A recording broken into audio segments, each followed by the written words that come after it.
लेकिन झालमुड़ी तो special attraction है वहां पर इस बार। देखा ना आपने कि वो जो पूरा वहां पर तैयारियां की गई थी। आलू पूड़ी वहां का टोटका भी है रमेश जी, मैं आपको बताऊं, क्योंकि वहां के जब स्पोक्स पर्सन हमारे साथ जुड़ते हैं, नेता हमारे साथ जुड़ते हैं, तो ये कहते हैं आलू पूड़ी जो है ना वो वहां का टोटका है। आप कुजीन्स पर बात कर रहे हैं तो कुजीन्स पर थोड़ा और विश्लेषण हम यहाँ पर कर दें तो वही कहते हैं। लेकिन इस बार झालमुड़ी सिंह साहब, आप मुझे बताइए आपको क्या अच्छा लगता है? रसगुल्ला? आप थोड़ा पहले अपना आप प्रसन्न होइए, पहले ये तो चलते रहता है सर, आप जैसे अनुभवी लोग इन सब। आप मुझे बताइए कि रसगुल्ला ज्यादा अच्छा है मिष्टी दही? नहीं देखिए, दोनों अगर मिल जाए तो दोनों में से कोई भी नहीं छोड़ेंगे हम। क्योंकि मुझे डायबिटीज नहीं है तो ये दोनों अच्छे लगते हैं।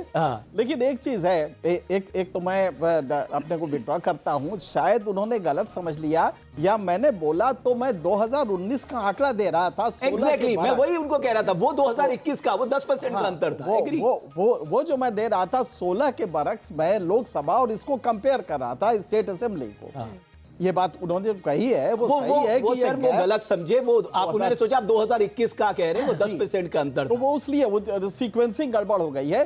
तो मैं अभी मुझे लगता है कि अभी बात सही हो गई, बिल्कुल क्लैरिफिकेशन। सरकार साहब, अब मुझे बताना भी जरूरी था, और सरकार साहब आई एम सॉरी, आप सही कह रहे हैं, लेकिन वो शायद हमने बोलने में वो किया या आप समझने में गलत कर गए।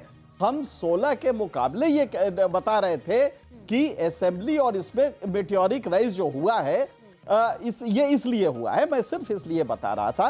लेकिन खैर, अब हमारी उम्र में आके इस तरह का हमें भी एग्रेशन नहीं दिखाना चाहिए। हाँ, बिल्कुल सही बात। आप भी जरा बचिएगा, हम लोग बहुत ही शरीफ लोग हैं और इस जर्नलिज्म में जिंदगी खपा दी है, और सांस भी लेते हैं तो जर्नलिज्म का ही लेते हैं। तो खैर पता नहीं आप सुन रहे हैं कि नहीं? नहीं, वो नहीं है अब हमारे साथ।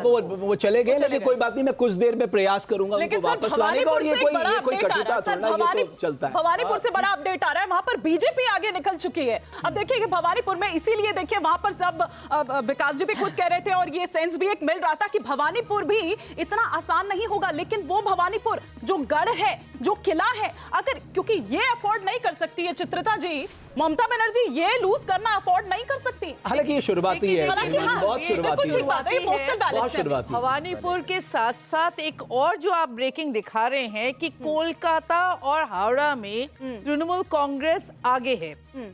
आप समझ, अगर ये ट्रेंड चला, अगर ये ट्रेंड ही कैरी फॉरवर्ड हुआ, कोलकाता एक ऐसा सीट है जहां पे आपके नॉन बंगाली स्पीकर्स काफी ज्यादा हैं। अगर बीजेपी यही ट्रेंड अगर चला और बीजेपी वहां गेन नहीं कर पाई, तो आप समझ सकते हैं कि उनका जो नेचुरल अलाई जिनको बीजेपी माना जाता है, अगर कोलकाता में बीजेपी पीछे हो जाए तो इसका असर पूरे बंगाल में। आई थिंक 2 घंटे बाद हम इसका एनालिसिस करेंगे। ये तो बहुत शुरुआती बात है, इनिशियल रुझान है। और इस मतलब इन बड़े राज्यों में ये फैक्टर जो बैलेट फैक्टर है, ये बहुत ज्यादा अंतर नहीं डालता जितना हिमालयन राज्यों में डालता। बिकॉज पैरामिलिट्री फोर्सेस, फौज में बड़े पैमाने पे लोग हैं, सर्विस क्लास लोग हैं, वहां ये ज्यादा इंपैक्ट डालता। मैं ये नहीं कह रहा यहां नहीं डालेगा, लेकिन एक बात जो मुझे लगता है कि असम की भी थोड़ा सा जिक्र कर लेते हैं। राज बिहारी जी, हेमंत विश्व शर्मा अपने आप में एक बहुत बड़ा फैक्टर बन गए हैं, लार्जर देन लाइफ वो बन गए, और वो अपने को ये जताते भी हैं, वो बीजेपी को ये जताना नहीं भूलते कि साहब ये जीत अगर वो 90 भी क्रॉस करते हैं, जैसा कि एग्जिट पोल में आ रहा था, ये तो उनकी मजबूती बहुत बढ़ जाएगी पश्चिम असम में। हाँ, सर्बानंद सोनोवाल के बाद में हेमंत विश्वा शर्मा ने जिस तरह से पार्टी का एजेंडा आगे बढ़ाया, खासतौर पे ग्राउंड लेवल पर लोगों से जाते थे, बात करते थे, जहाँ जैसे गए, अगर वो कहीं डांस पार्टी में गए तो डांस करने लगे, जहाँ जैसा कोई खा रहा है वहाँ वैसे खाने लगे, जहाँ जैसे बैठते हैं वैसे बैठने लगे।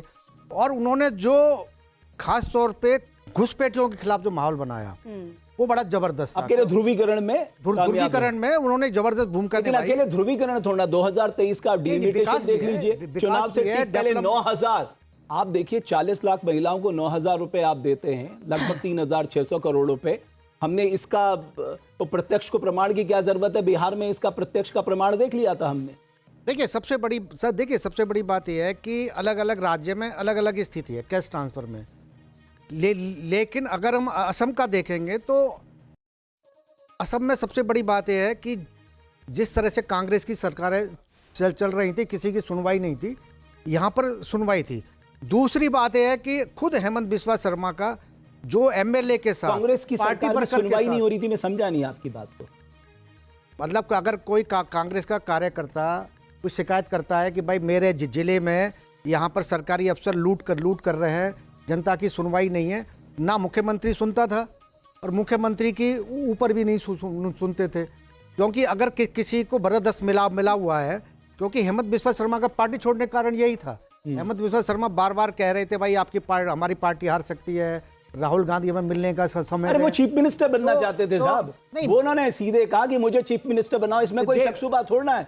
वो ठीक है, उनके पास कुछ विधायक थे, उनका अपना पार्टी में स्थायित्व था, इस पे कोई दो राय नहीं, पर सच ये है वो चीफ मिनिस्टर बनना चाहते थे। लेकिन यह है कि असम में बीजेपी के पहले मुख्यमंत्री सर्बानंद सोनोवाल वो केंद्र में आ जाएं और हेमंत बिस्वा शर्मा मुख्यमंत्री के उम्मीदवार बने, ये एक बड़ी बात थी। नहीं, चुनाव तो सोनोवाल के ही नेतृत्व में हुआ था, लेकिन चीफ मिनिस्टर जो है उसके बाद हेमंत बिस्वा शर्मा को बनाया, ये माना जा रहा था। चुनाव से पहले ही हेमंत बिस्वा शर्मा को जिस तरह से बीजेपी ने कमान दी थी ना कि आप जितने भी विरोधियों को बिठाएंगे, क्योंकि उस समय एक चीज हुई थी कि बीजेपी में कई लोग कुछ बड़ी खबरें आ रही है। भवानीपुर से शुभेंदु अधिकारी इस वक्त आगे चल रहे हैं, शुरुआती रुझान है 63 पे बीजेपी, 59 टीएमसी, बहुत क्लोज। अगर आप रुझानों में भी देखें बहुत क्लोज है, मतलब अभी आप ये नहीं कह सकते कि जिस तरह से कहा जाता था कि डिसाइसिव मैंडेट देगी पश्चिम बंगाल की जनता, मुझे लग रहा है 1-1.5 घंटे में थोड़ा और तस्वीर साफ होगी।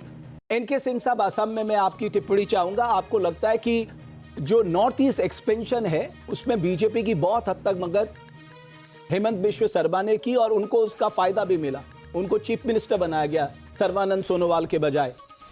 और देखिए एक बात बहुत साफ है कि अगर एग्रेसिव एक कम्युनिटी के लिए आप फ्लडगेट खोल देंगे और वहां डेमोग्राफिक चेंजेस हो जाएंगे तो रिटेलिएशन होगा। असम एक टेस्ट केस है उसका, जिसमें कि आपने जिस तरह इन्फिल्ट्रेशन के से डेमोग्राफिक चेंज किया और उस डेमोग्राफी का नतीजा ये हुआ कि वहां के जो ओरिजिनल मुसलमान थे वो भी उससे नाराज हो गए।